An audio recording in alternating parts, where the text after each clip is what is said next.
So ಟ್ರಿಪ್ಪಿಂದ ಬಂದಮೇಲಂತೂ full tired ಆಗಿಬಿಟ್ಟಿತ್ತು. ಮನೇಲೇ ಏನಾದರೂ ಒಂದು ಮಾಡ್ಕೊಂಡು ತಿನ್ನೋಣ ಅನ್ನೋ ಥರ ಆಗಿತ್ತು. ಸೊ ಹಾಗಾಗಿ ಅನ್ನ ಮಾಡಿದ್ದೆ ಮತ್ತು ಅದಕ್ಕೆ ಬೀನ್ಸ್ ಪಲ್ಯ ಮಾಡಿದ್ದೆ ಏನಕ್ಕೆ ತುಂಬ ಇಷ್ಟ ಅಂತ. ಅದಕ್ಕೆ ಹುಳಿ ಹುಳಿಯಾಗಿ ಟೊಮೆಟೊ ಗೊಜ್ಜು ತುಂಬ ಚೆನ್ನಾಗಿರುತ್ತೆ. ಕಿರಣಕ್ಕೆ ಕೂಡ ತುಂಬ ಇಷ್ಟ ಆಗುತ್ತೆ. ಸೊ ಕಿರಣ್ ಕೂಡ ಬಂದು ಘಮ ಘಮ ಅಂತಿದೆ ಅಂತೆಲ್ಲ ಚೆಕ್ ಮಾಡ್ತಾ ಇದ್ರು ಏನು ಮಾಡಿದ್ದೀನಿ ಏನು ಅಂತ. ಸೊ ಹಾಗೆ ಕಿರಣ್ಗೆ ನ್ಯೂ ಇಯರ್ ಬಂತಲ್ಲ ಏನಾದರೂ ಒಂದು ಕೊಡ್ಸೋಣ ಅಂತ ಅನ್ಕೊತಾ ಇದ್ದೆ. ಏನು ಕೊಡ್ಸೋಣ ಅಂತ ನೋಡಿದಾಗ ಅವ್ರ ಹತ್ರ ಬೆಲ್ಟ್ ಮತ್ತು ವ್ಯಾಲೆಟ್ ಅಷ್ಟೊಂದು ಇರಲಿಲ್ಲ. ಸೊ ಹಂಗೆ ನೋಡ್ತಾ ಇರಬೇಕಾದ್ರೆ ಡಿಸ್ಕಿ ಅಂತ ಪೇಜ್ ನನಗೆ ಇನ್ಸ್ಟಾಗ್ರಾಮಲ್ಲಿ ಸಿಕ್ತು. ಓಪನ್ ಮಾಡಿ ನೋಡು. ಇದು ಪ್ಯೂರ್ ಲೆದರಿಂದ ಮಾಡಿರೋದು. ಸೊ ನೋಡೋಣ ಅಂತ ತರಿಸಿದ್ದೀನಿ. ಒಂದು ಬೆಲ್ಟ್ ಮತ್ತು ವ್ಯಾಲೆಟ್ನ ತರಿಸಿದ್ದೀನಿ.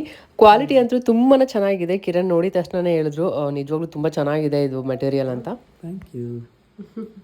ಕಿರಣ್ಗೆ ತುಂಬಾ ಇಷ್ಟ ಆಯಿತು. ಫುಲ್ ಖುಷಿ ಆಗ್ಬಿಟ್ರು. ಆ ಖುಷಿ ನೋಡೋಕ್ಕೇ ತುಂಬ ಚಂದ. ಸೊ ನೀವೇನಾದರೂ ನೀವು ಇಷ್ಟಪಟ್ಟಿರೋರಿಗೆ ಏನಾದರೂ ಈ ನ್ಯೂ ಇಯರ್ಗೆ ಗಿಫ್ಟ್ ಮಾಡಬೇಕು ಅಂತ ಏನಾದರೂ ನೋಡ್ತಾ ಇದ್ದರೆ ಡಿಸ್ಕಿ ಅಂತ ಅವ್ರನ್ನ ಇನ್ಸ್ಟಾಗ್ರಾಮ್ ಪೇಜ್ನ ನಾನು ಟ್ಯಾಗ್ ಮಾಡಿರ್ತೀನಿ. ಚೆಕ್ ಮಾಡೋದನ್ನ ಮರಿಬೇಡಿ.